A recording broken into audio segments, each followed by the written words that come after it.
Hvað segir þá? Hvernig er lífið? Það fer að nálgast miðjan.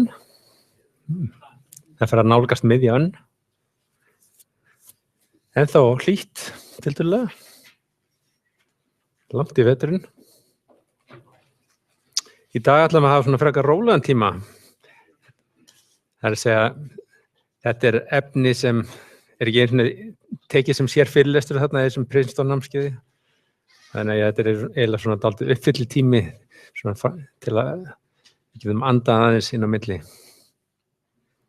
Áður en við skellum okkur í næsta kafla.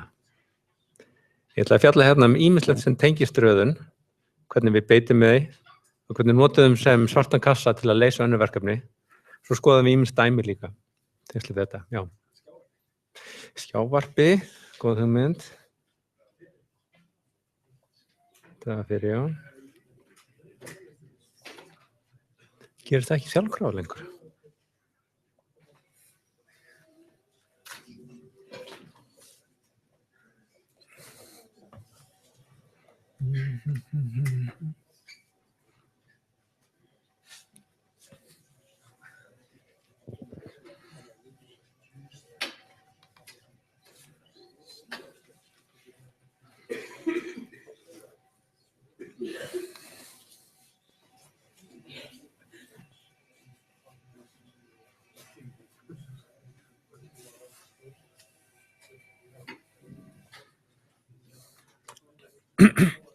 Ok. Fyrst ætlum við snúa hvernig við verkefni þar sem við getum beitt röðun til að leysa önnur verkefni. Hérna er eitt klassískt dæmi. Okkur gefið fylki, spurningin eru öll stökin mismunandi. Hvernig förum við að leysa það?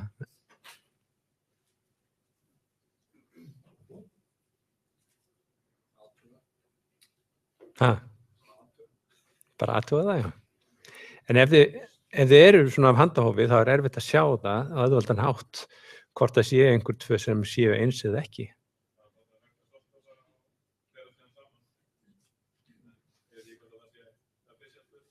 Já.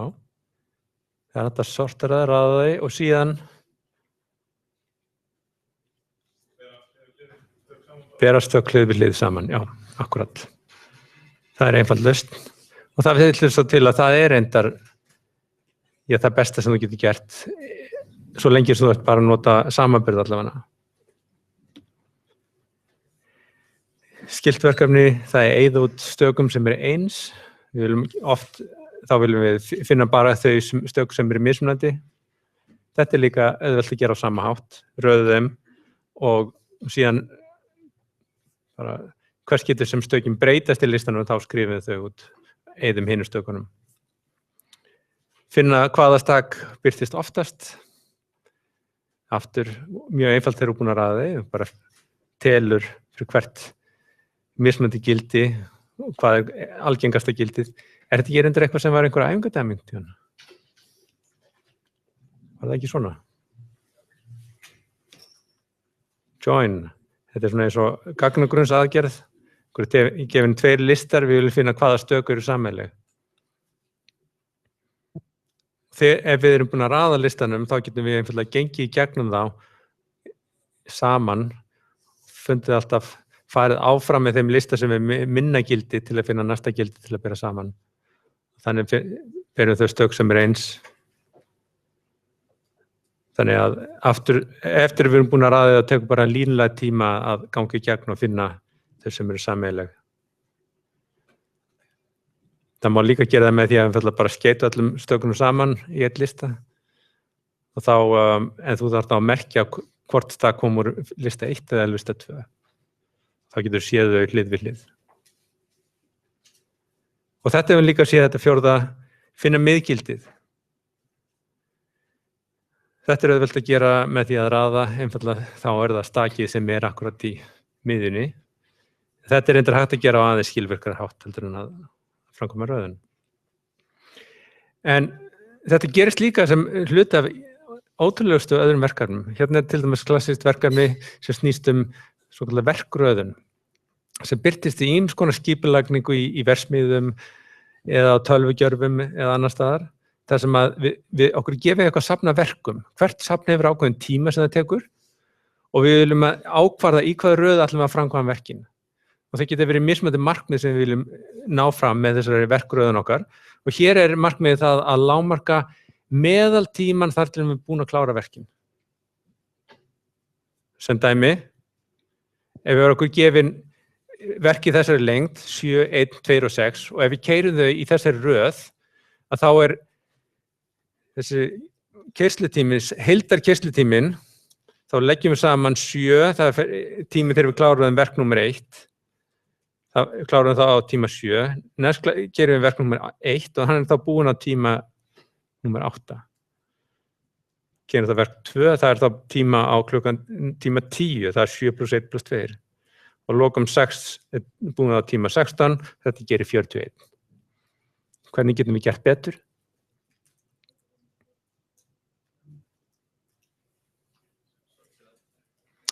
Sortera og í hvaða röð? Já, ég með þess að kemur fram hérna. Shortest processing time first. Þannig að stysta tíminn fyrst. Af hverju best að klára það sem fljótlegt. Það senkar þá hinum jobbunum ekki eins mikið.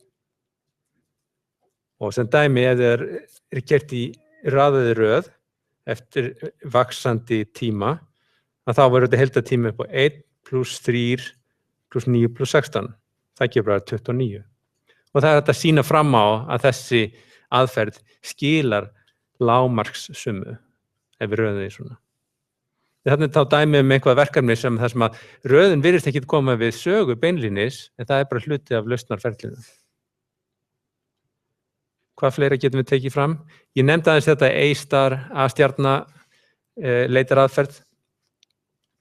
Eins og ég sagði, í gervigreind það snýst mikið til að finna mögulega leiðir. Þú til dæmis að leika einhvern leik, en það ekki að vera leikur. Kannski ertu bara að reyna að glíma við eitthvað verkefni, eins og að þú sért robot sem þarf að finna út í hvernig fer ég að færa þennan kassa út að þessum kassa hérna. Þá þarf hann að skipuleggja hvaða aðgerð hann gerir, stíga áfram, færa sig, snúa sig við og svo framvegis. En það getur líka verið einhvers konar leikur, þú ert að spila checkers eða millu eða eitthvað alveg og þú hefur nokkra valmöguleika að velja og þaðan kemur eitthvað áfram niður og ein leið væri svo einfaldlega bara að skoða allt þetta leikjatré og finna hver besta leiðin, en leikjatréð bara svo stórt, þú hefur aldrei tíma til þess að kanna það allt saman. Þessi staði viltu skoða rauninni þær leiðir sem eru gáfulegar, sleppa hinum og þá einhver leið til þess að merkja leiðirnar. Þá farðu gáfuleg heitast stimpil upp á 15 eða 5 eða 17 eða 70. Og þá viltu einbeita þér fyrst að þeim leiðin sem eru gáfulegastar. Og þá ferðu þangað og ég ætla að leita þar frekar og þá finnur það eru 5 möguleika hérna og þá hafa þessar leiðir kannski stimpil upp á 7, 13 og 12. Og þá situr eftir hérna hvað núna besta leiðin til þess að fylgjast eftir? Jú, það þessi hérna með 17. Þannig að þá förum við þangað næst. Skiljið pointið. Sem sagt, við viljum alltaf finna þá leið þá stöðu í leiknum sem virðist skila bestum árangri, einbeita okkur þar að skoða hvað geti gerst. En til þess þurfum við þá geta fundið alltaf, hvað besta stakið á hvernig tímapunkti? Hvaða leið hefur við til þess? Við erum ekki beinlínis að raða vegna þetta þróa svona áfram dýnamískt, en við erum nota eins konar röðun. Hvað getum við nota sem við erum síðan hingað til?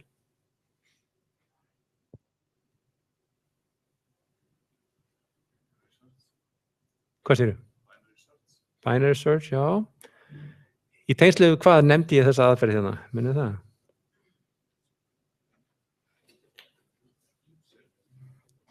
Heap, já. Akkurat. Forgangsbyrðu. Það sem við viljum gera að finna hver besta staðan á þessum tímapunkti. Það del min, del max í þessu tilfelli. Og hins vegar vil ég geta, opna stöðuna og fundi næstu stöður út frá henni, þá ég bæta við 9 mögulegum stöðum. Þá ég inserta þeim stöðum.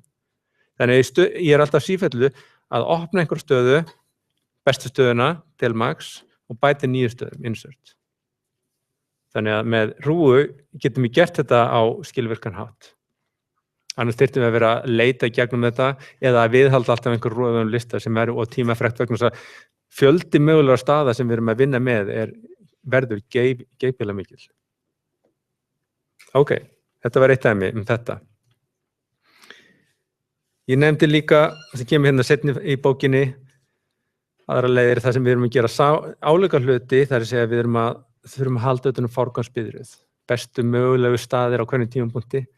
Og dæmi þetta, við komum til að sleppa dagstra sem þið hafi reynda séð í stralli starffræði, en það gengur út frá sama prinsipi og aðferð prims til að finna minnsta spanntrí. Það er eiginlega sama aðferðin, bara notar aðeins öðruvísi markfall. En þar líka kemur við önnur aðferð sem er aðferð Kruskal, þar sem við byrjum bókstaflega á því að raða gildunum í réttar röð fyrst. Við ræðum það seinna. Og líka við komum til að skoða þarna Huffman-kóðun. Þá er hugmyndin svo að við ætlum að reyna að þjappa gögnum saman og þjappuðum þannig að algengustu stafirnir í textanum, þeir séu kóðaðir á sem bestan hátt. Þannig til dæmis er algengustu stafir í ensku og birtist 100 sinnum oftar heldur en Q til dæmis. Það er eðlilegt að í staðinn fyrir að allir stafirnir noti 8 bita, frekar að nota bara örfáa bita fyrir marga bita fyrir Q-ið. Þá eru heildarkostnaður við að heildarfjöldi bita til að kóða allt skjalið verður þá minni. Og Huffman-kóðun er þá leið til að finna bestu kóðunina á þessum stöfum til að lágmarka kostnaðinn. Það eru marga mögulegar þjöppunaraðferðir til, en þetta er svo sem er bestu þar sem við þjöppum bara stöfunum, óháð hverja öðrum. Og það gengur líka út á akkurat að nota hrúgu. Ok, en þetta er dæmi það sem við köllum umritanir, reductions. Nú fyrir að vera dálítið tæknileg, endilega stoppið mig ef ég er of abstrakt hérna. En hugmyndin er svo að við erum að reyna að nota lausnaraðferð fyrir eitt verkefni til að leysa eitthvað annað verkefni. Við notum það lausnaraðferð til þess að raða, til þess að leysa spurninguna á hvort að öll stökin væri mismunandi. Þetta eru 2 mismunandi verkefni. En við getum notað aðra lausnaraðferð fyrir það fyrra sem svarta kassa, bara nota hana beint og síðan nýtt okkur lausnina á einhvern auðveldan hátt. Þannig að sem dæmi, ef Upsilon er röðun og þetta er það sem element distinctness, eða við skulum kalla þetta verkefnið mismunandi, eru öll stökin í fylkinu mismunandi, að þá getum við gert á einfaldan hátt með því að við tökum inntækið fyrir mismunandi og sendum það beint inn í lausnaraðferðin hérna. Þetta er lausnaraðferðin fyrir röðunina. Og við þurfum ekki einu svona að gera neinu umbreytingu eða neitt, við bara sendum það beint hérna inn. Þá fáum við einhverja útkomu út og þá nýtum við okkur þá útkomu til þess að finna á fljótlegan hátt lausn fyrir mismunandi. Jú, þetta er þessi einfalda aðferð að við göngum í gegnum fylkið stak fyrir stak og skoðum hvort að aðlagapör séu mismundið ekki. Ef þau eru öll mismunandi þá er svarið já, ef einhver 2 eru eins þá er svarið nei, þau eru ekki öll mismunandi. Þannig að en þetta er þetta almenna skema að við getum notað, við getum það sem er kallað umritað eitt verkefni yfir í annað verkefni ef við getum notað lausnaraðferðin fyrir seinna verkefni til að leysa fyrra verkefni. Og hérna umritum við mismunandi verkefnið yfir í röðun. Við tökum þetta saman hérna, myndar þá kassa sem lausnaraðferð fyrir verkefni X, gerir þeim með því að taka inntaki fyrir X, fikta eitthvað með það, búa til inntak fyrir Y, keyra síðan þessar lausnaraðferð fyrir Y, taka þá lausn, gera einhverja reikninga með hana og skila þá svari fyrir verkefnið X. Og þá er þá heildarkostnaður við að leysa verkefni X þá annars vegar kostnaðurinn sem tók til að leysa þetta verkefni Y, það er þessi kassi hér, og hins vegar kostnaður við þessa umritun. Og þá það annars vegar þessi forvinnsla sem við gerum áður en við keyrum röðunaraðferðina og hins vegar eftirvinnslan sem við þurfum til þess að finna þá svarið fyrir mismunandi eða verkefni X. Það fer eftir þessum umritunum hvar sá kostnaður liggur. Í þessu dæmi hérna þá var engin kostnaður við forvinnsluna, en það var smá kostnaður hérna við eftirvinnsluna. Og í okkar dæmi þá svarið hér n log n fyrir röðun, meðan að kostnaður við umrituna var bara línulegur. Og saman gerir þetta þá O af n log n.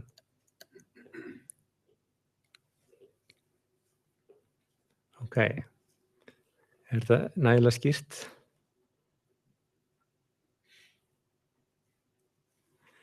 Það umrita verkefni X yfir verkefni Y svo hugmynd að leysa X með því að nota lausnaraðferð Y. Og beita henni og vinna síðan eitthvað út úr þeim niðurstöðum til að svara spurningunum fyrir X. Og þá í tengslið þetta þá segjum við að X sé ekki erfiðara heldur en Y, það sé af sama eða minna erfiðleikastigi ef það hægt að umrita það svona á skilvirkan hátt.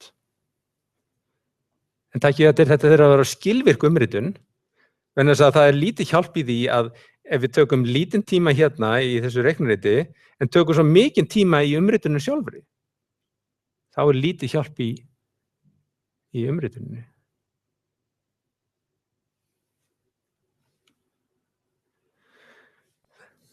Hérna dæmi, það að verkefni að finna miðgildi, það umritanlegt yfir að finna yfir að raða. Hvernig gerum við það? Jú, aftur við gerum enga forvinnslu, við einfaldlega bara röðum öllu stökunum beint og síðan bara skiliðum við stakinu sem var í miðju fylkinu. Hér næstu ekki neini reikningar heldur til að framkvæma það. Kostnaður við þetta annars vegar, kostnaður við röðuna sem n log n, kostnaður við umrituna sjálfa var næstu engin, bara konstant, eða 1, bara það að sækja stakið þannig í miðjunni. Annað dæmi, þetta mismunandi verkefni sem ég tók hérna dæmi áðan. Hérna annað dæmi sem tengist þessu skilaverkefni ykkar, skilaverkefni 2. Það að nota röðun til að svara svona rúmfræðilegri spurningu. Einhverjir 4 punktar sem liggja á sömu línu? Þetta kallast á ensku for collinear. Það kallast að punktar séu collinear ef þeir falla á sömu línu. Reyna að teikna þess betur hérna.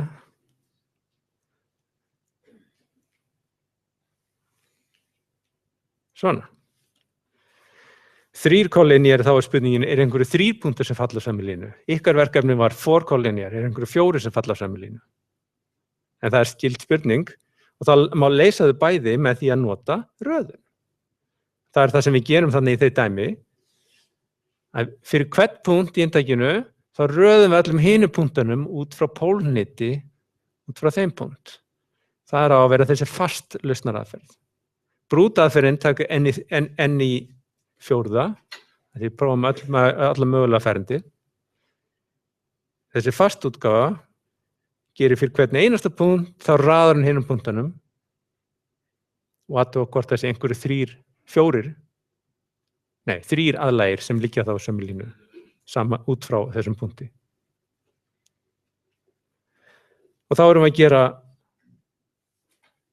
þá kostnaður við röðunina n log n, en að því að við erum að gera þessa spurningu, við framkvæmum hana fyrir hvern einasta punkt í inntakinu, þá margfaldast það með n hérna og verður samtals n í öðru log n. Kostnaður við umritunina, aftur, við þurfum bara að skoða aðlæga punkta, athuga hvort einhverju 4 liggi þarna saman. Og það getum við gert á línlegum tíma aftur með því að ganga í gegnum þetta raðafylki. En að því að við framkvæmum röðuna n sinnum, þá verður kostnaður við umritun núna n í öðru. En áfram verður það samt röðunin sem verður hérna ráðandi þáttur í þessu. Ok. Þannig að maður segja að þetta ein algengasta lausnaraðferðin, ef svo maður segja. Sko, finnum einhvern hamar sem passar við þennan nagla sem ég er með hérna. Auðvitað það náttúrulega það besta sem ég get gert. Í staðinn fyrir að finna upp hjólið, þá notum við þau tól sem eru til.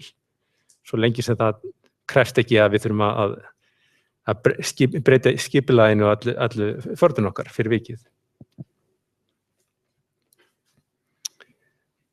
Við tölum að verkefni séu umritaleg á línulegum tíma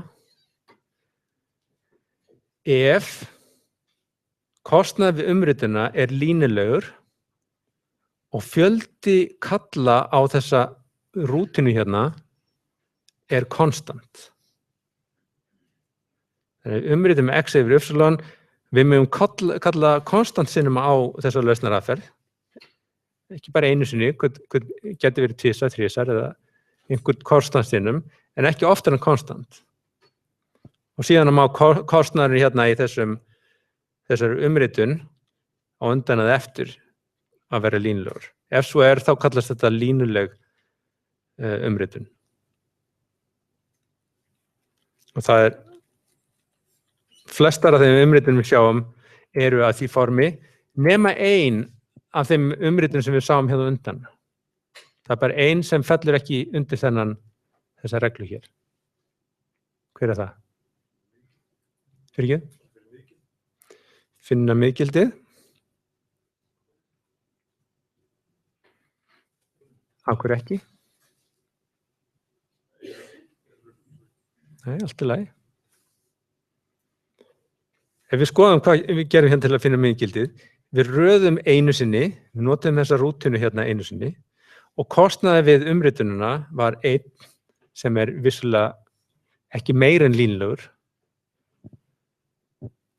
Þannig að heildarkostnaðurinn, þannig að þetta uppfyllir þá þessi skilyrði. Hvað annar? Kollinjar, ok, á hverju?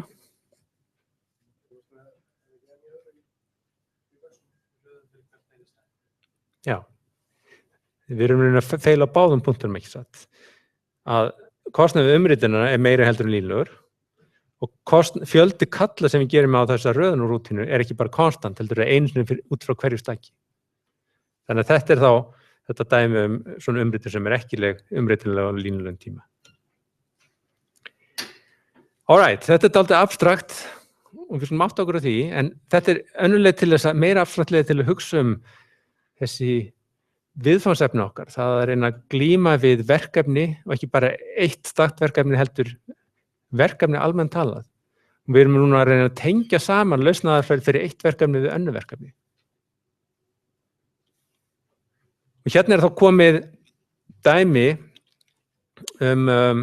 þær umritun sem við séð. Umritum þessi element distinctness, miðgildi, shortest processing time scheduling yfir í röðun. Convex hull er líka umrituleg yfir í röðun. Það sáum við þegar við beittum hérna aðferð Graham-scan. Og þetta hefum við ekki séð, en þetta er spurningin ef ykkur gefur safn á punktum, hvaða 2 punktar eru fjarlægastir. Og þá er ekki erfitt að sjá að þeir punktar hljóta vera á þessum kúpta hjúp, þessu convex hull. Og þegar maður er komið með hann, þá er reyndar hægt að gera það mjög skilvirkum tíma, línulegum tíma. Þetta er rætt stutlega í bókinni. Alright. En nú ætlum ég að fara ennþá dýpra, flækja málinu ennþá meira, svo einfaldast nú aðeins hérna seinni hlutanum. Hvernig þá? Jú, nú vil ég fara að tala neðri mörk. Munið þið að við erum með neðri mörk fyrir röðun þegar við notum samanburði. Við leitum út að það er ekki hægt að komast með minni heldur en n log n samanburði til þess að raða stökum í versta falli. Það er gott og vel. Það er þá dæmi neðri mörk fyrir ákveðið verkefni. Það er ekki hægt að gera það betur heldur en þessi ákveðin tími. Og nú viljum við gera þetta fyrir ekki bara þetta eina verkefni, við gera það fyrir mörg önnur verkefni, sýna fram á að þau hafi líka einhver neðri mörk, það sé ekki hægt að gera betur. Vandamálið er að það er mjög erfitt að leiða út neðri mörk, það er miklu erfiðara vegna þess að þá þurfum við að geta sagt það er engin lausnaraðferð sem gerir betur heldur þetta. Við þurfum að alhafa því fyrir alla mögulega lausnaraðferðir. Og lausnaraðferð geta verið af svo mörgum mismunandi tagi, það þurfi ekki að hafa eitthvað ákveðið minnstur.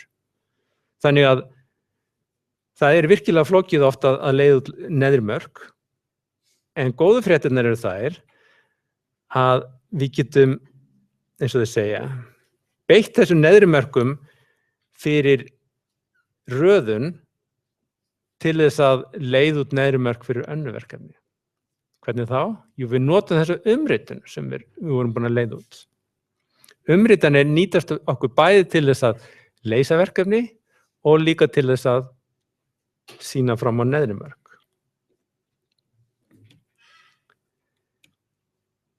Þannig að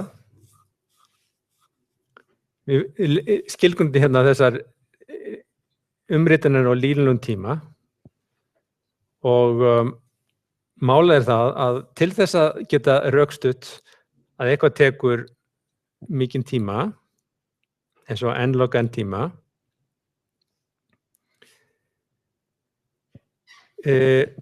þá getum við notað umritun úr verkefni x yfir y. Af hverju? Jú, vegna þess að ef til að mynda við erum hérna með röðun, við sögðum að hérna mismunandi það sé umritanlegt yfir röðun.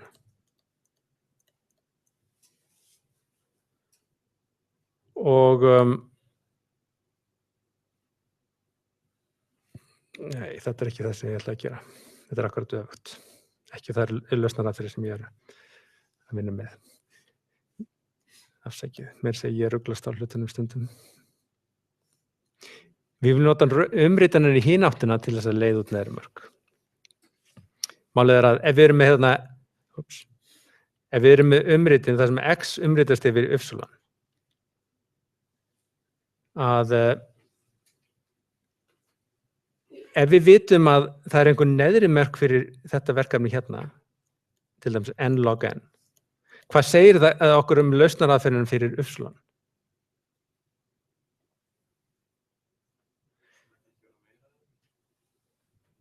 Já, það hlýtur að vera meira, ekki minna. Vegna þess að segjum svo að við verum með línulega lausnaraðferð fyrir þetta hérna. Og við erum með línulega umritun hérna frá x yfir y. Þá sjáum við að við getum beitt þessari línulega umritun, það tekur línulegan tíma. Nota kall á hérna y, það tekur línulegan tíma og fengi niðurstaðu fyrir x. Samtals á línulegan tíma. Sem gengur ekki upp að því við erum búin að rökstyðja það sé neðri mörk fyrir x. Segir okkur það að ef við erum með svona umritun og búin að leiða út neðri mörk fyrir x, þá þýða þau líka neðri mörk, jafngild neðri mörk fyrir y.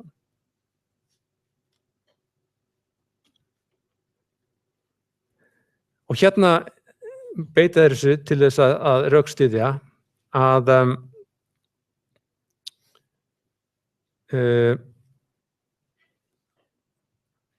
rökstyðja neðri mörk fyrir að finna kúptan hjúp.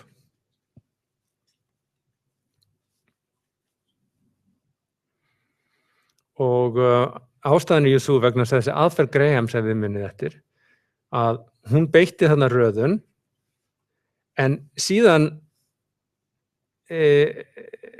var restin af verkefninu var rauninni línulegt. Þannig að ef það var hægt að leysa já, nei, fyrirgefðu ekki. Ég er ennþá að rugla, afsakið. Það sem við ætlum að sýna fram á er hérna umritun úr röðun yfir í þennan kúpta hjúp. Þannig að ef við getum leyst kúpta hjúpin, þá getum við leyst röðuna líka.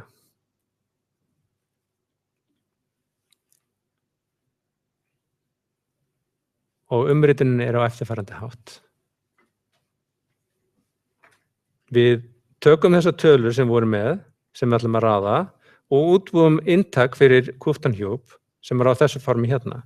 Þannig að við tökum hverja tölu og hún mynda þá hnitið, þegar talan x1, mynda hnitið x1, x1 í öðru veldi. Það þýðir að þetta verða punktar á þessari parabólu f af x er jafnt x í öðru. Nú,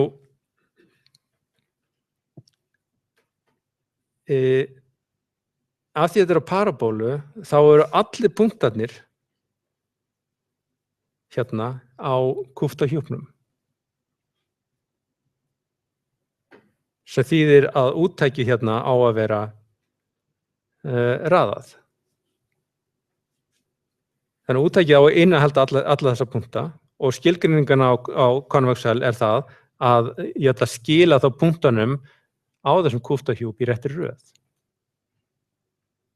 En ef ég skilaði mér réttri röð, þá er ég þar með rauninni að raða tölunum sem koma hérna við sögu.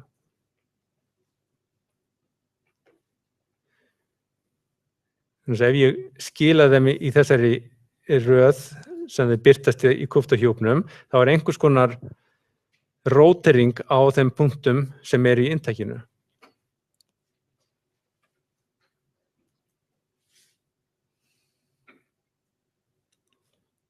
Sem segir okkur það að ef ég get leyst þennan kúpta hjúp á skilvirkan hátt, þá getur þar með raða á skilvirkan hátt. En að því ég veit að ég get ekki raða á skilvirkan hátt, þá hlýtur að þýða það að þess ekki hægt að leysa kúpta hjúpin á skilvirkan hátt. Þannig að x yfir y, hérna tókum við x átti að vera röðun, sorting, og þetta er hérna konvexal. Að því ég er með neðri mörk hérna fyrir röðun upp á n log n, þá þýðir það líka neðri mörk fyrir konvexal upp á n log n.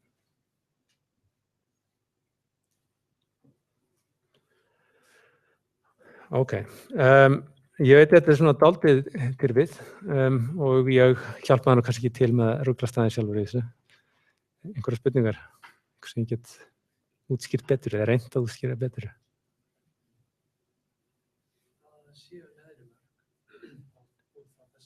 Já. Akkurat.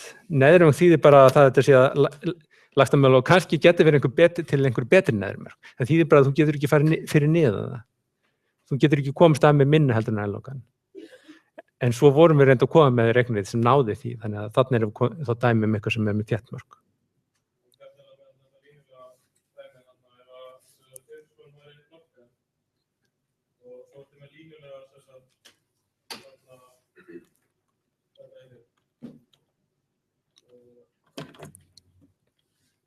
Línuleg umritun, já.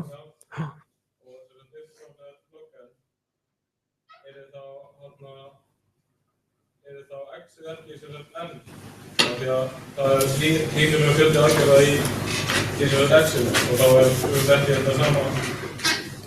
Ok, þetta að tala um ef tímaflækjan fyrir y væri, hvað séu, loggan eða n-loggan? Loggan. Ok, ef þetta væri svona, hvað getum við lært á því? Jú, þá þýðir það að heildarkostnaður við þessa lausnaraðferð, við erum þá ekki lengur með sorting á konvexal, heldur bara einhver tvö verkefni, ekki satt? Og þú ert að segja, ef þetta er svona, hvað vitum við þá um tímaflækjunu fyrir x? Og eins og þú stakst upp á, þá er heildarkostnaður fyrir x núna, kostnaður við y og af log n, pluss kostnaður við umrituna sem við vitum er línulegur. Þannig heildarkostnaður er þá af n. Já.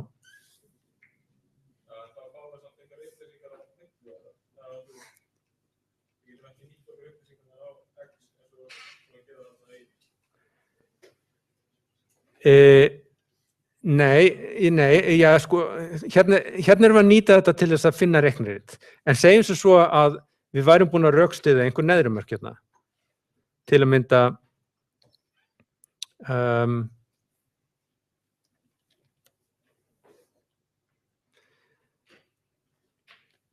segjum sem svo að við værum búin að rökstyðja að það væri n log n neðri mörk fyrir x og við erum búin að finna o af log n reiknilegt fyrir y, þá hvað?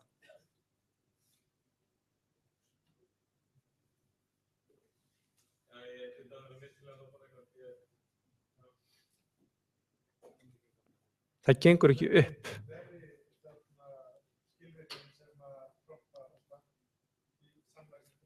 Það má segja sem svo, já. Þetta hérna, það sé svona umritun og það sé þessi skilvirkni hér, þýðir að tímaflækjan fyrir x sé o af n. En eða neðri mörk af þessu formi fyrir x þýða að það sé þá líka neðri mörk fyrir y sem séu n log n. Þannig að annað hvort að þessu hlýtur þá að vera vitlaust. Það gengur ekki upp á móti hvort öðru. Já.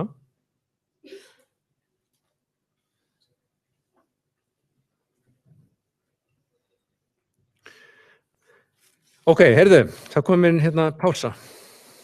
Hér, 5 mínútur.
Til að reikna þessar brúkors Í hvað séru? B-hlutunum brúkors talaði inn í öðru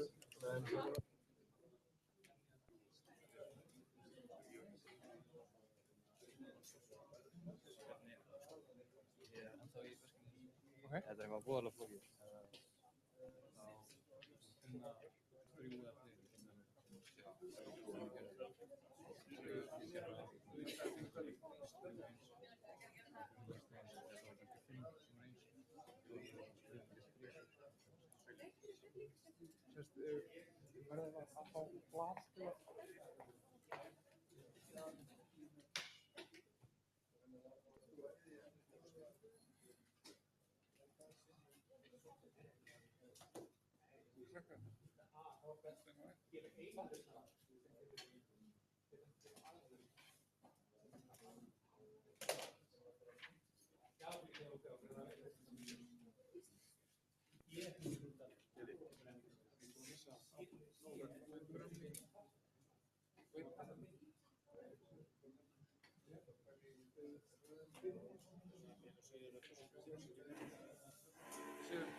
Jæja, herðu, eins og ég sagði þá verður þetta aðeins léttara yfir þessu hérna í seinni hlutanum og ég ætla að nota tækifærið og skoða bara ýmiss konar dæmi úr bókinni sem tengjast þessu.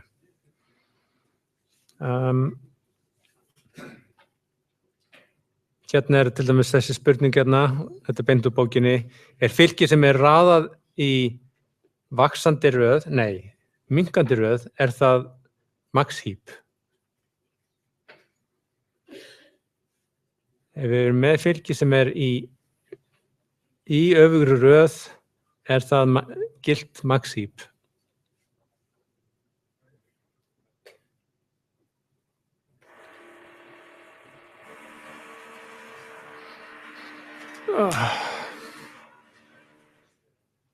Hvað segir þið?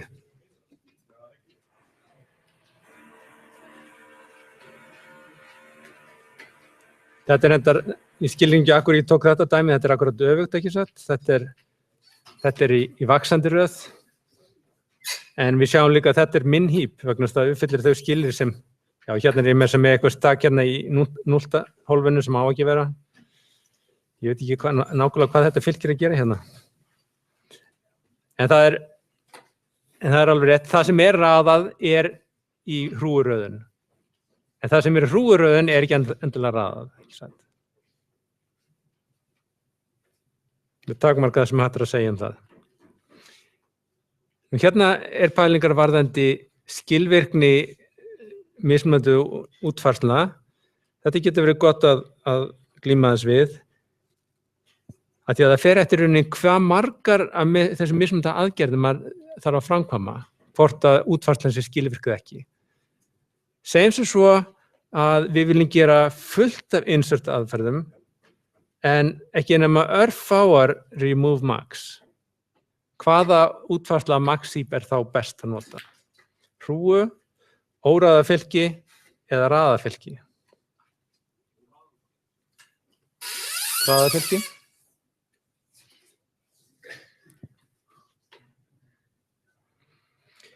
Já, málið er að við getum sett upp svona töflu hérna.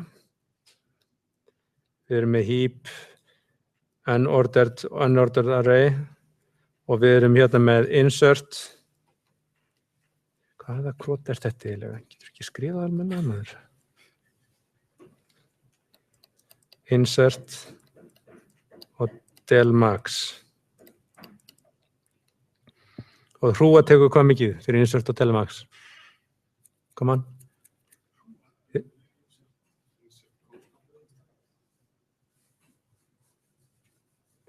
Þið fá 2 sekundur.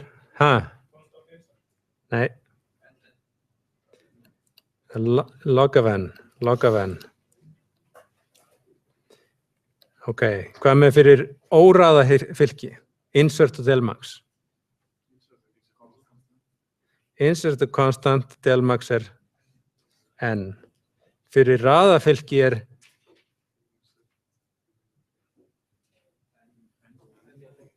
insert er n og del max er constant. Akkurat. Og þá sjáum við spurningin hérna huge number of inserts og fáar remove del max. Sem þýðir að við mest áherslan er á þetta hérna og þetta hérna skiptir varla máli. Og þá sjáum við, já, það er þá það sem er með minnsta gildi hérna sem hlýtur að vera skilvirkast. Sem sagt, óraðafylki. Því að þá kostar svo lítið að setja stökin inn, en þó kasti mikið að gera max ef það eru nægilega fáar þessar max aðgerðir, del max, að þá getur það verið betra að nota óraðafylki. Ok. Hvað er lágmarksfjöldi staka sem þarf að skipta þegar maður gerir del max á fylkjastarð 15? Það sem engir endurteknir lyklar.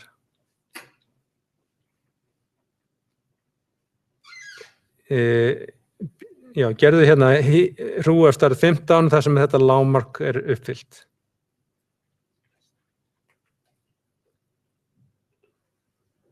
Svaraði sömu spurningu þegar þú ert með 2 sinnum remove max. Þá fyrir að spyrja ykkur býtu. Hámarkið vitum við að þá tökum við þennan hnút hérna ekki satt og færum hann hérna upp í rótina. Og síðan sígur hann niður við.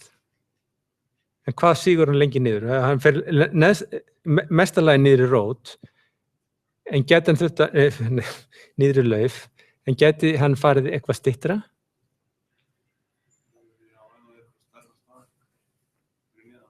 Já. Ef hann fer styttra, hvert fær hann þá? Hvert flýtur hann þá? Þá flýtur hann fljóta hérna í vinstra tréð, já. Ok. Þannig að við myndum þá vilja hafa það þannig að hann lítur náttúrulega að vera minna en stæki sem er í vinstra trénu svo að það fari upp.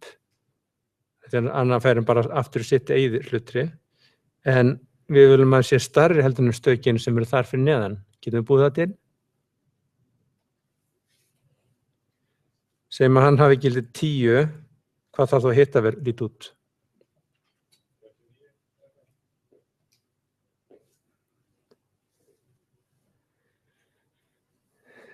Já, við viljum að þetta stakk hérna sé stærri en, þannig að það getur verið 20.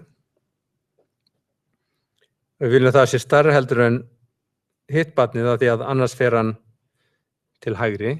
Við viljum að hann fljóti hérna til vinstri. Svo viljum að hann fari sem styst niður hér. Hvaða stök myndi það setja annar staðar hérna? Við getum bara sett 8, 9, 1, 2, 3, 4. Og þá er þetta allt í góðu lagi. Hérna getum við sett raunin hvað sem er eitthvað svona. Þá sjáum við að 10 sem byrjar að flæði henni upp og síðan er skipt á henni við 20 og þá setur við föstar. Þannig að svarið hérna við fyrstu spurningin er 1.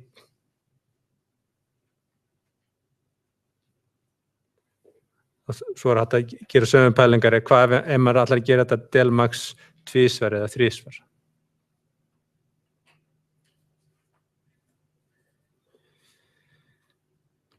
Alright, fast insert. Nú viljum við útfæra forgangsbyrðröð, þar sem insert tekur lítinn tíma, eða delmax tekur lítinn tíma, bara logarithmiskan, en insert tekur miklu minni tíma. Það er að segja n log n. Hvernig ósköpunni getum gert það?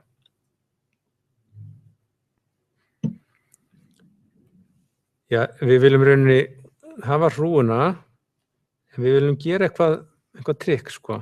Munið að del minn, þá fer stakki sem er hérðan, það fer hérna upp og síðan sígur niður við. Meðan að insert, hvernig byrjaði það? Þá setjum við stökin hérna í aftasta hólfið, sem geti þá verið hér, og síðan leitum við hérna upp að við, á þessari leið hérna upp í rótina. Við göngum á röðina, stakk fyrir stakk, hérna upp rótina. Ef við viljum lækka þetta úr loggen yfir í log-loggen, hvað geti verið leiðin hérna?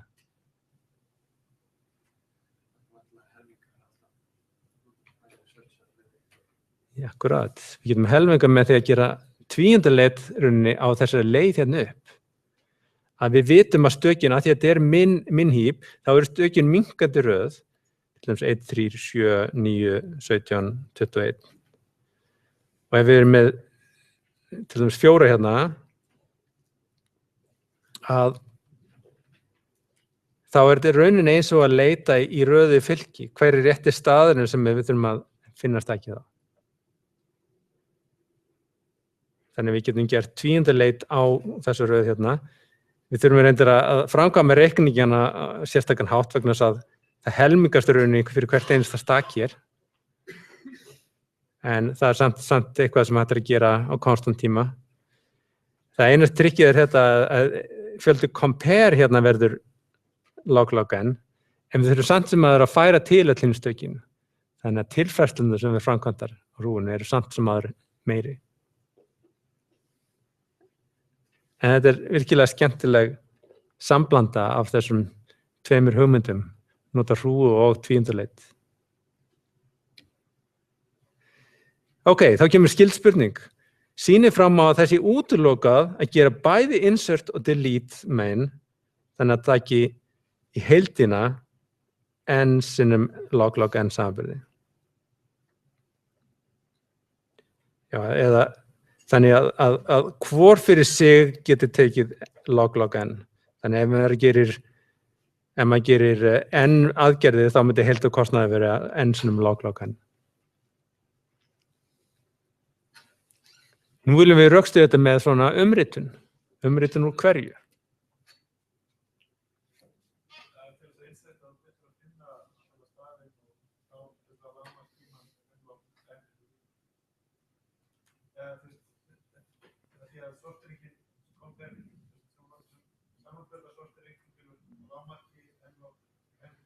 Já.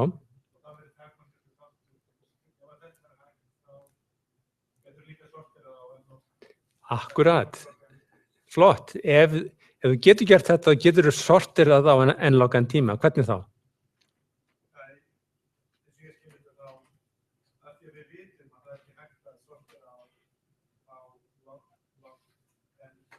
N sem er log-log-n tíma, já.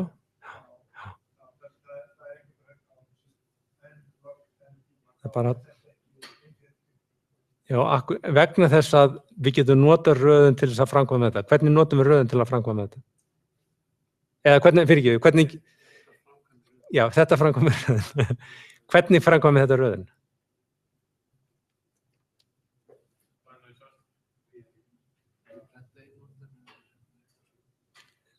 Hvað segir þið? Já, þetta er ekki in-order vegna þess að við erum ekki með tvílitatré. Ég er að spyrja ykkur þið er kannski með þetta alveg á hreinu, hvernig notum við þetta insert og delete til þess að framkvæma röðun? Insert og del max. Já, þannig að þú einar alltaf næsta stakkinu og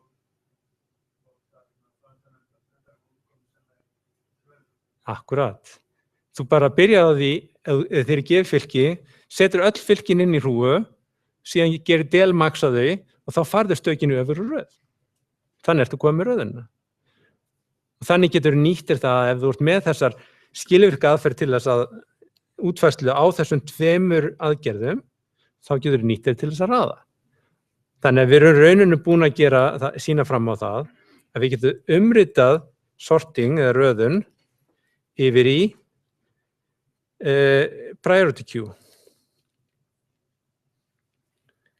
Að n insert og n delmax. Og vegna þess að við erum með neðri mörk fyrir röðun, eins og þú sagðir, n log n, þá gilda líka sömu neðri mörk fyrir þessa priority queue. N log n þá neðri mörk til að meðhöndla svona samkrull af insert delmax. Þannig við getum ekki náð báðum aðgerðunum insert og delmax niður í log n. Það gæti verið önnur þeirra eins og hérna. Við erum bara að telja samanburðina, ekki telja exchanges, en delmax verður þá að kosta meira. Við komumst ekki hjá því. Ok, flott, sniðugt.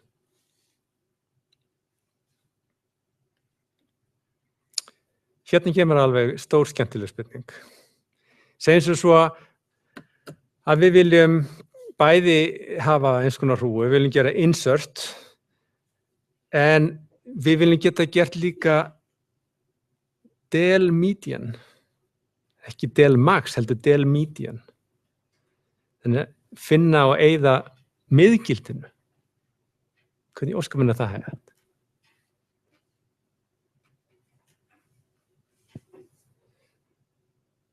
Og þessar hrúgur virðast alveg, það er alveg gíraður upp á að það er einhver hérna sem er efst uppi og þessi efstu uppi er annað hvort minnstur eða stærstur og ekki til miðjunni neitt. Hann er ekki eins og tvíleitartréð, hann skiptir trénu til helminga sitt hvoru megin við sig.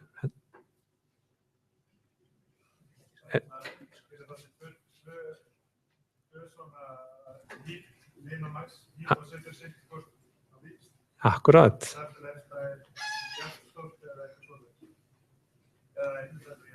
Alveg á rétt. Við notum 2 svona hrúgur og við notum rauninni eins og svona píramída. 2 píramídar sem mætast hvort öðrum. Svona eins og listaverki hérna fyrir framan Louvre. Það sem að við erum með þessar 2 píramídar sem mætast hérna og þessi er þá max heap og þessi hérna er min heap.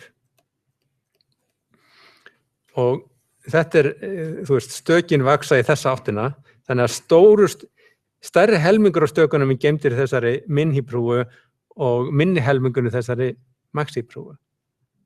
Og ef það er akkurat helmingur sitt hvort megin, þá vitum við að miðgildið er þá, annarkvort þetta hér eða þetta hér.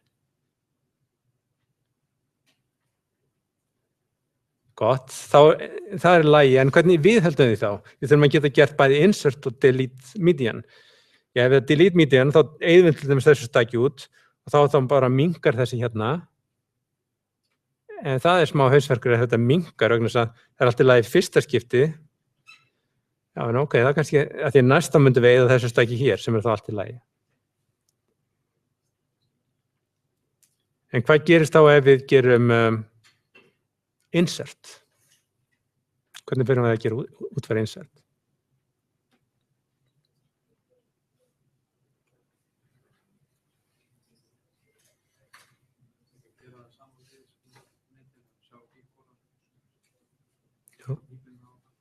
Já. Segjum svo að það sé einu fleira stök í þessu neðra, þannig að miðgildið er hérna í neðra hrúgunni. Og síðan ætlum við að bæta við inn í þessu nýja stæki og þá fer það annarkvort í neðri hrúgu eða þessa efri. Við getum bara borið saman við þetta miðgildið. Ef það fer í efri hrúguna þá er allt í lagi vegna þess að þá verður það báðar jafn stórar. En hvað ef það fer í neðri hrúguna þá verður núna neðri hrúgan með 2 stökum meira. Akkurat. Ef það eru komið 2 viðbót hérna, þá bara tökum við efsta stæki þar, og bæti því inn í hrúguna fyrir ofan. Og þá erum við búin að jafna út þennan fjölda staka. Og insertið tók fyrst log-n og það að eyða út síðan rótinni tók annar log-n og færið inn í hinn hrúguna tók líka log-n, þannig heildin þetta áfram of log-n. Þannig að bæði insert og del median taka log-n tíma. Og reyndar find median hægt að gera á konstant tíma því að við vitum hvar við finnum þetta miðgildi.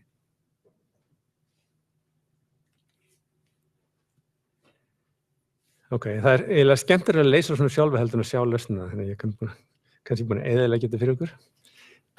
Þið getur reynt að gleyma þessu og sjá hvort þið getur leyst aftur.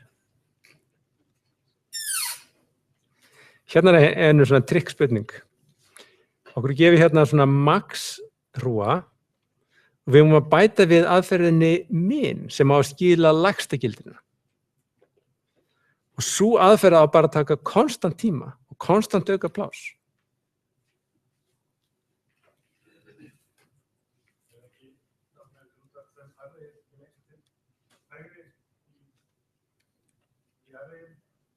Nei.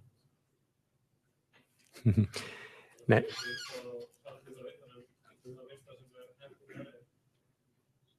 Já.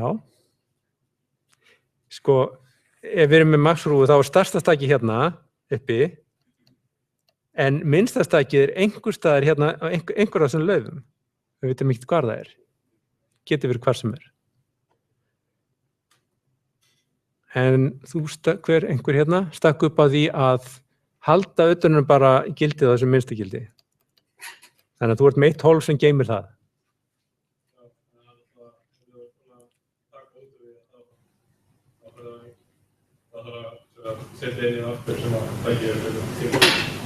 Já, akkurat.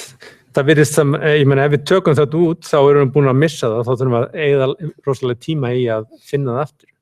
Akkur er það ekki vandamál? Ha? Það er ekki værið að spyrja það. Við eigum að bara útfæra það sem er í max-heap pluss þessi einu aðgerð.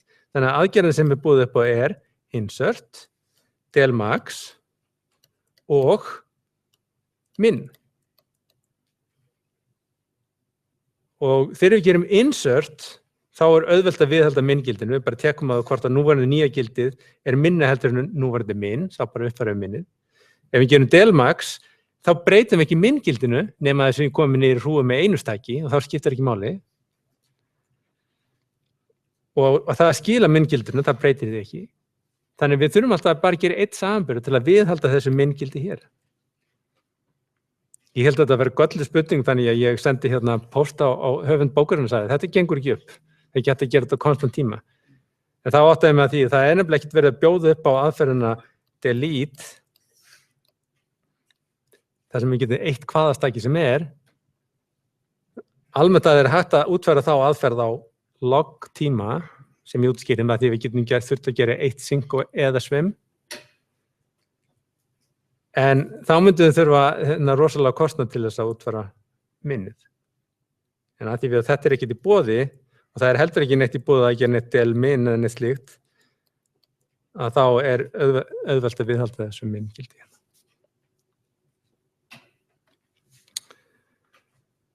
All right, enn bókinni.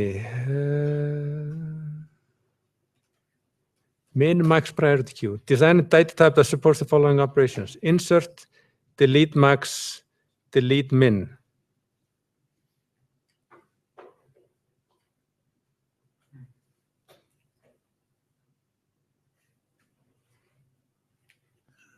Þannig við viljum gera del max, insert, del min, find max og find min.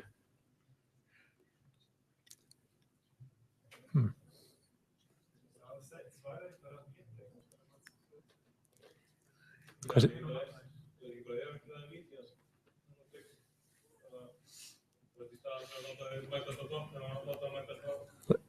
Láta mæta svona, ok.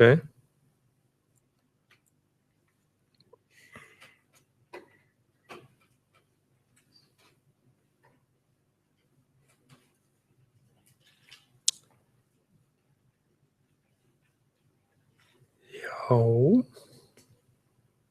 En vandamálið er, ég meina, ok, svo gerum við del minn, þá eyðum við staki hérna, þar með minnkar það sem í þessari hrúgu hérna. Og það allt í lagi þar til að hún orðin tóm, þá hvað? Hvernig finnum við núna del minn?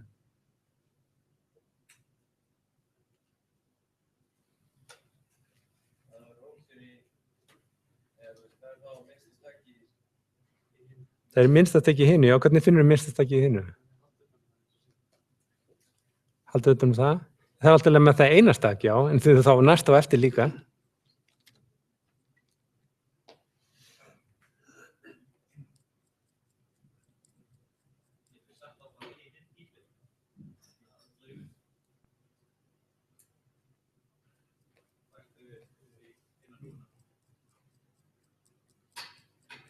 Hvað séru? Sett hvað?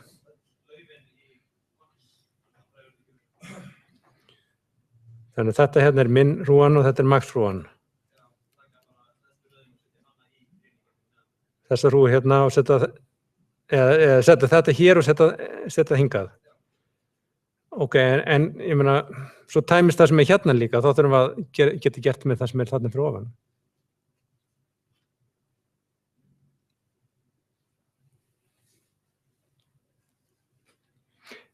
Við sjáum kannski að það auðvelt að viðhalda sig þannig að það sé að amortæs að meðaltæli logaritmum tíma vegna þess að þegar við klárum það sem hér, ef það klárast einhvern tímann, þá auðvelt að einfaldlega bara endurreikna það sem hérna upp á nýtt skipti eftir 2 jafna helminga, höldum áfram.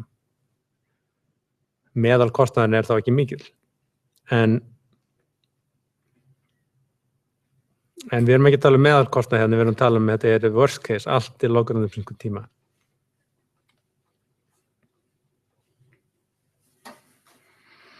Ég reyndar ekki alveg viss hver svarið hérna, en ég myndi reikna þannig að við myndum geyma bara öll stökin í 2 hrúum.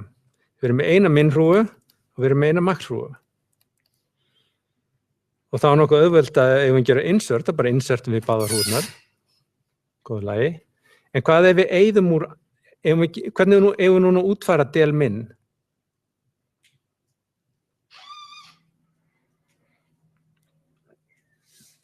Já, málið að við þurfum í rauninni að hafa þá, sko, svo maður segja einhvers konar vísi. Þannig að þetta stakk hérna, ef það er hér, að þá þarf þetta að vita hvar í þessari hrúgu hérna líka. Þannig að þegar við finnum núna rótina, þá finnum við, ok, þessi rót geymd hérna núna.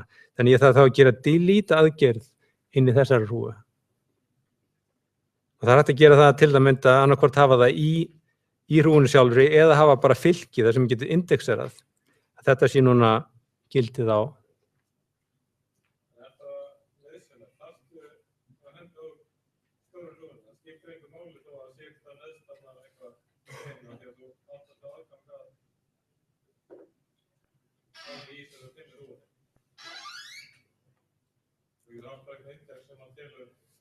Þetta reyndar mjög góð spurning, já, akkurat. Þarftu endilega að eyða því hérna? Af því að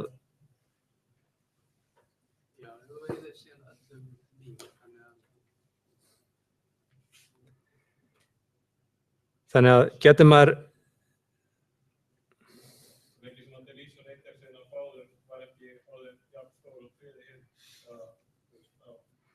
kannski allir í lagi að það sé bara hérna og svo bara uppgötuðum seinna hvort það sé raunverulega til eða ekki.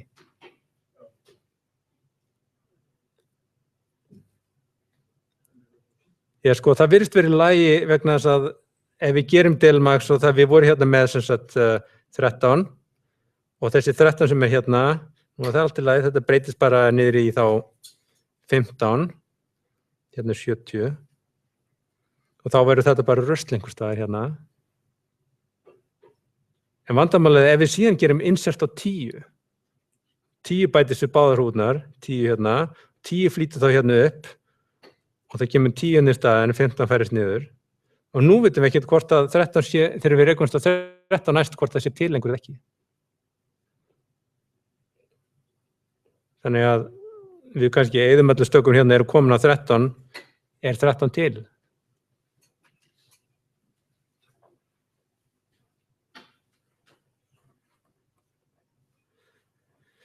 Ég held að sé nauðsynlegt að við höldum rauninni sko bendum í báðar áttir, þannig að við geymum þá rauninni sko hver staðan á þér núna í hinni hrúgunni. Það þýðir að þegar við gerum þannig swap, exchange, þegar færum stökin til, þá þurfum við þar með að uppfæra þess að við komum til benda í báðum hólfum. En það rauninni bara konstant tími sem framkvæmdur fyrir hvert swap. Dálítið auka pláss. Alright, þetta mín hugmynd. En ef það kemur einhver betri, þá væri gaman að heyra.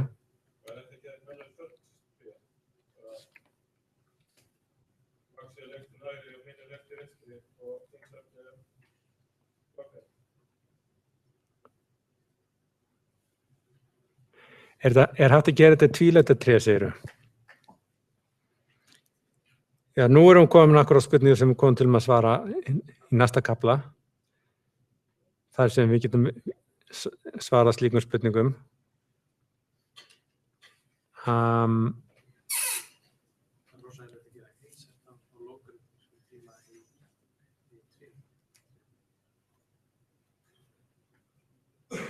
Já, sko, þá akkurat málið að tvílitatré, það getur verið mjög balanserað, en það getur líka verið rosalega óbalanserað.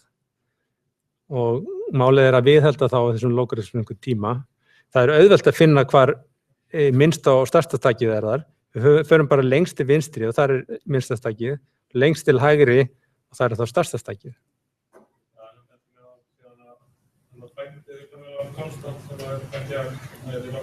Já, það myndi, akkurat. Þannig að væri röðun á því væri á þennan hátt, eða stærsta stakki var alltaf minnst til hægri eða minnsta vinstri og þá virkt þegar við værum að halda utan minnst og stærsta stakkið í sirkvöru skrifinu, þá væri það alltaf lengst til hægri eða lengst til vinstri. Já, ég skilja. Þannig að við geymum alltaf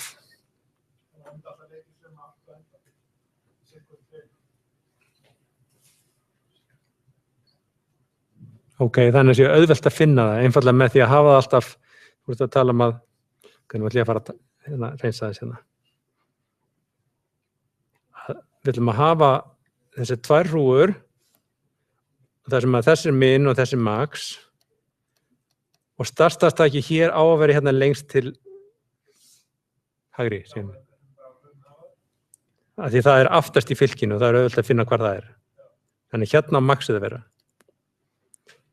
Og sama min-gildið að vera hér. En það aftur kemur þessu hausverkur, já, ég meina, ok, við eyðum maxinu, við getum eytt þessu hérna, en nú þurfum við að finna næsta max. Hvernig þarf að finna það?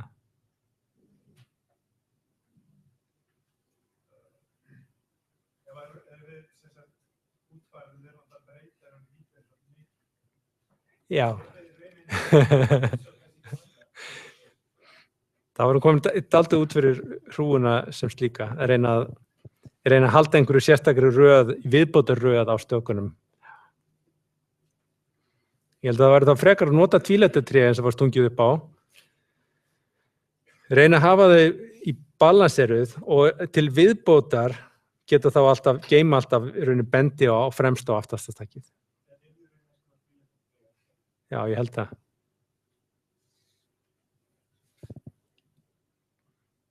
Ok, skemmtileg umræða.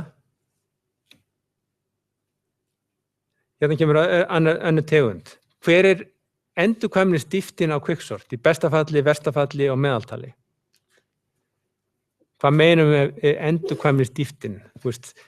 Við erum að glíma við quicksort sem einn stór kassi, síðan splittum við í 2 hluta og keyrum endurkvæmt fyrst á fyrri hlutan, þann sem þau sem minnin, við framkvæmum þetta splitt hérna og við splittum því áfram svo langt sem klárast það og þá splittum við þessu hérna og svo splittum við þessu hér og svo höldum við eitthvað áfram og svo loksins komum við hingað og splittum og kannski splittum við þessu mikið og splittum og endurkvæmni stiftin henni hvað eru mesti fjöldi af svona undirverkefni sem í virk á hverjum tíma, á sama tíma? Að það þá mest að starfa á keyslustaflanum sem geymir allar þessar uppvakningar á Quicksort. Það lýsingin á hverju plássþörfin á Quicksort. Stærðin á staflanum sem kerfi þar til að halda utan þessu endurkvæmu köll. Hver það í besta falli, versta falli og meðaltali? Hvað haldið þið? Besta falli sagðirðu log n?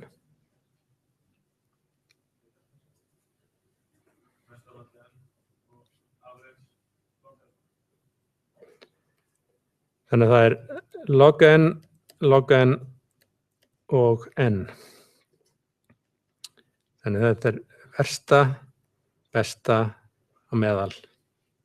Hvert væri verstafalls? Hvernig myndi það líta út í verstafalli?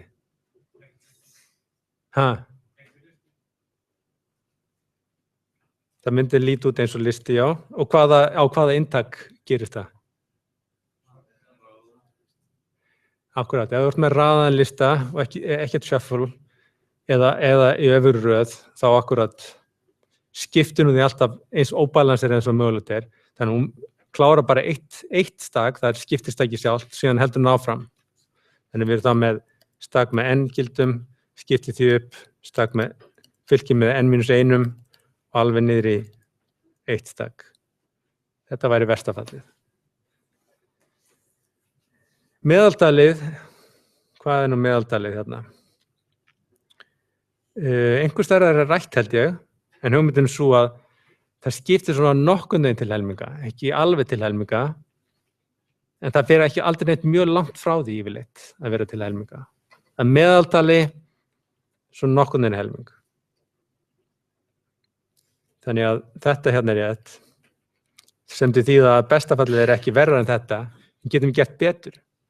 Einhver tilfelli það sem að tekur minni tíma heldur en log n, eða minni plássnotkun með það.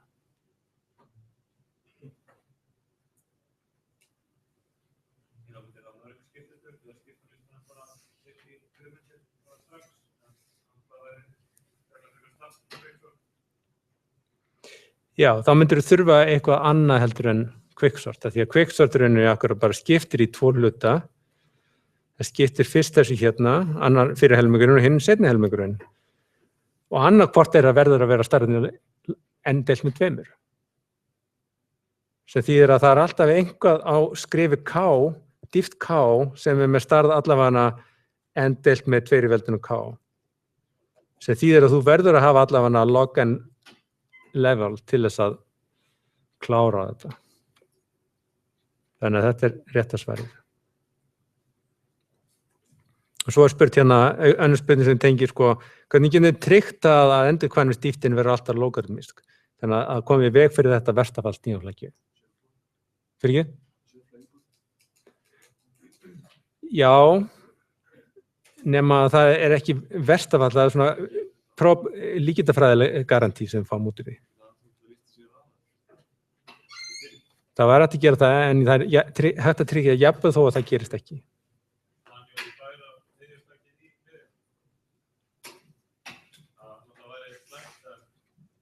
Það rétt, já. Ef við tryggjum að skiptistaki sé virkilega miðstakið, alltaf hver skipti, þá myndi það ná því, já.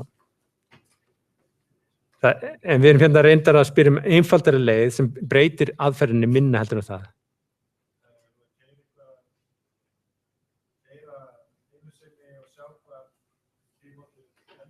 Já.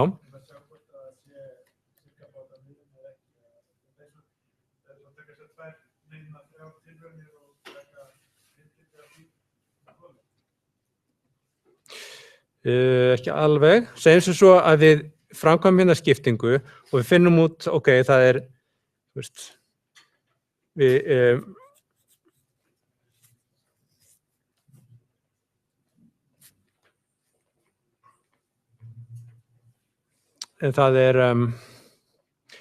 til dæmis, það eru færri stök hérna. Það eru til dæmis kannski bara 10 stök hér og n-10 stök hérna.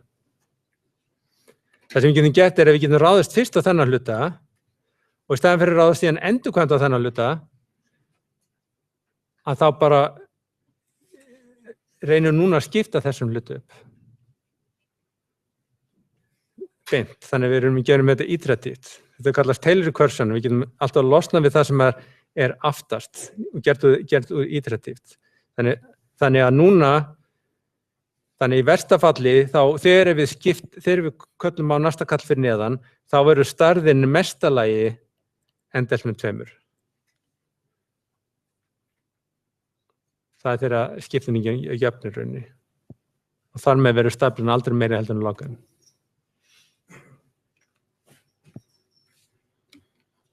All right. Í lokin nokkra prófspurningar. Þetta er úr námskeiðum þannig við Princeton, þar sem bókin er kennd.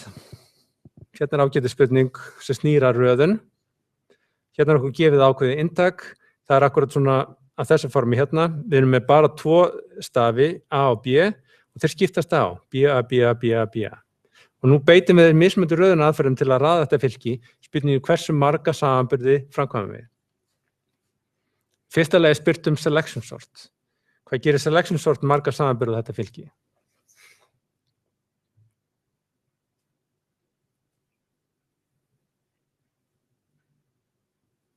Þetta á að vera auðvelt, á hverju?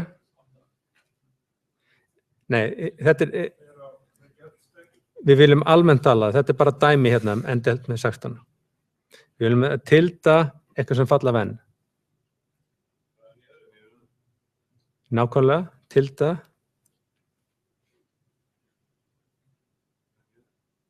Nei.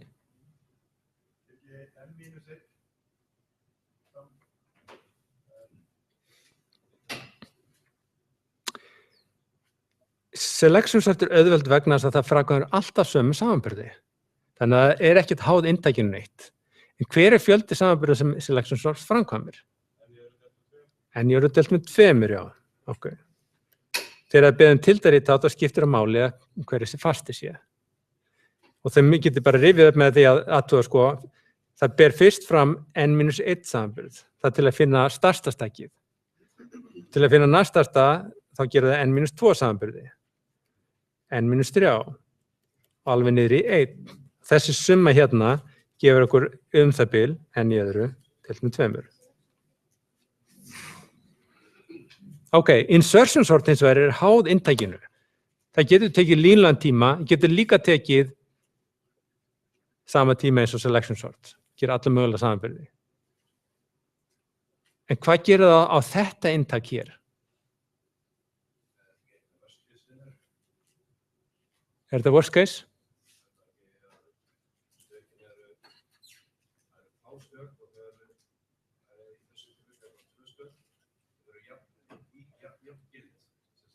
Já. Er þetta worst case scenario? Hvað haldið þið?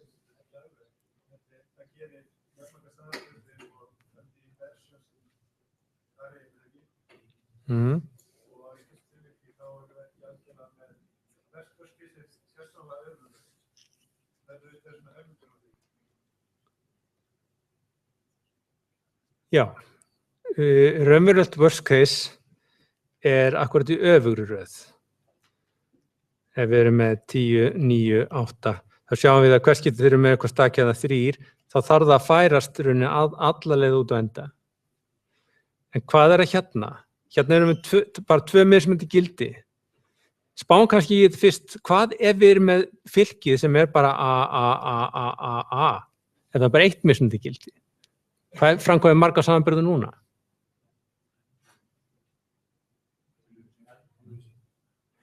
n-1, já, akkurat, sem er tilda venn. Vegna þess að hver einasta stað, þetta er komið að rétta stað. Það eina sem við þurfum að gera er að er ég minni heldur en samt sem ég er undan, ef ekki þá þarf ég ekki neitt að gera. Ok, þannig þetta er auðvelt, en hvað er þá með þetta hérna? Helmingurinn þessu, af hverju? Af því að fjöldi inversions þarna er helmingurinn með algjör inversion. Já. Algjör inversion er sem sagt n-1 sinnum n, 1 með 2. Þarna deilur út að þetta í þessu og þetta væri Mhm. n sinnum n mínus 1 deilt með 2. Þess er ekki að deila þess aftur í. Ok, þú vilt deila þess aftur með 2. Og rökstuðningurinn var eftir að sá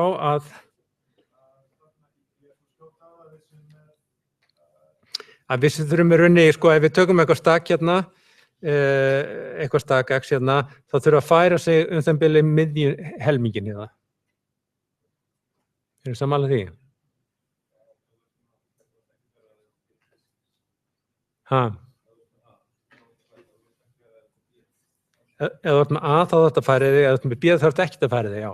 Þannig ef þú ert með A, hvað þarf þetta að færa það langt? Inn í miðjuna, já. Þannig að það er bara ef það eru með A sem þú þarf að færa þig inn í miðjuna, ef þú ert með B þarf þetta ekki að færa þig neitt.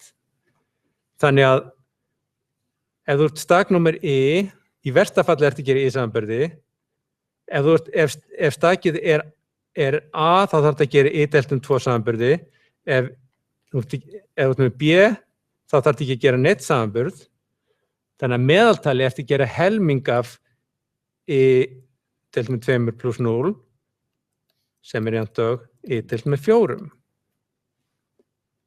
Sem sagt svarið er þá hvað?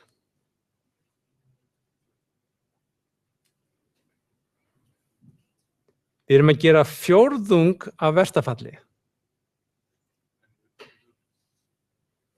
Hæ? N í deilt með 4? Nei, það er 4 af þessu hérna, það er N í deilt með 8. Því meðal fjöldi staka sem þú færir hérna til sem stak I færir sig er I deilt með 4. Og núna þá ertu sem sagt komið með þessa summu, þannig að þú ert með summana I, þar sem I fer frá 0 upp í n-1, en deilt með 4, sem verður þá 4 sinnum þessi summa, sem er 4 sinnum, nei, fyrir ekki, fyrir ég nú að bylla. Þetta er 1/4 af þessu hérna, sem er 1/4 af n í deilt með 2. Þannig að það er n í deilt með 8. Þetta er rosalega góð spurning. Ég þarf að spá í þetta betur.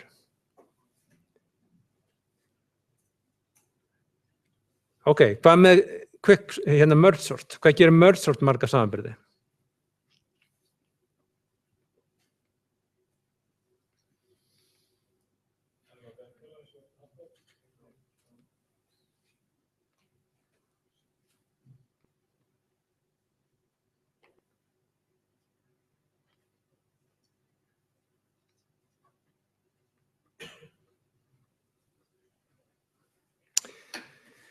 Já, sko, ef við tökum alltaf 2 jafn stór fylki og byrjum saman og við gáum okkur það að við erum að gera jafnmarga samanburði eins og stærðin á fylkinu er.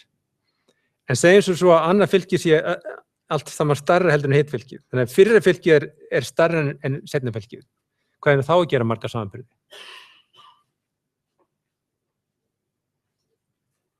Þá nefnilega byrjum við þetta fyrsta staki hérna við fyrsta staki hér, síðan næsta stak við þetta stak, næsta stak, næsta stak, næsta stak, endum hérna, og síðan bara kópíum og restina af fylkinu. Þannig að þá gerum við bara helming af þeim samanburði sem komum við sögu.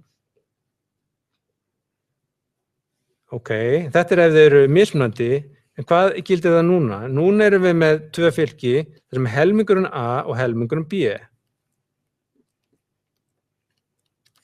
Ok, öll þessi A-stök eru borið saman við stökin sem eru hérna í A. Öll þessi hérna A-stök eru borið saman við stökin sem eru hér. Öll þessi B-stök eru borið saman við fyrsta B-staki hérna. En þessi stök hérna eru bara kópíruð. Hvað er það svarið? Í versta falli erum við að bera saman öll stökin, það gerir n samanburði. Í besta falli er það n deilt með 2. Hér gerum við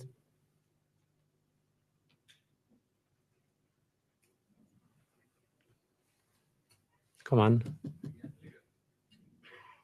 Nei, af því að þessi hérna síðasta bútur hann er aldrei, við berum þau aldrei saman. Við klárum B-in hérna í hinu fylkinu og þá eru bara kópíuð yfir. Þannig að þessi bútur hérna er rauninni 1/4 af allir þessari heild hérna. Þannig að svarið hérna er 3n deilt með 4. Og þetta er fyrir 1 merge. Nú ef við erum með 1 merge, eða n, þá er heildarsvarið n sinnum log n. Hér hefur þá svarið 3n deilt með 4 sinnum log n. Það er lokasvarið. Þetta eru rosalega góða spurningar, ég þarf að pæla þessi frekar. Spurning hrúgur. Er ekki nógu tíma eftir hans? Það er ekki 1 mínúta. Jú, það er rétt hjá þér. Það er 1 mínúta. Ok.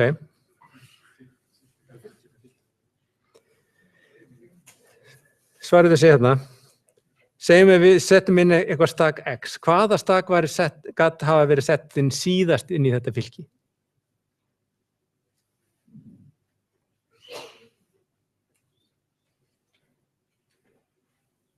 Til að mynda, gat 15 hafa verið sett inn síðast? Nei. Af hverju ekki?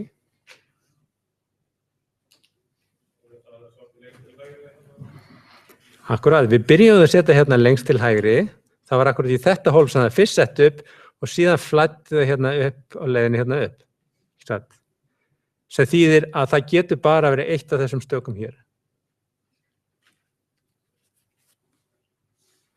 Heyrðu, segjum þetta gott í dag.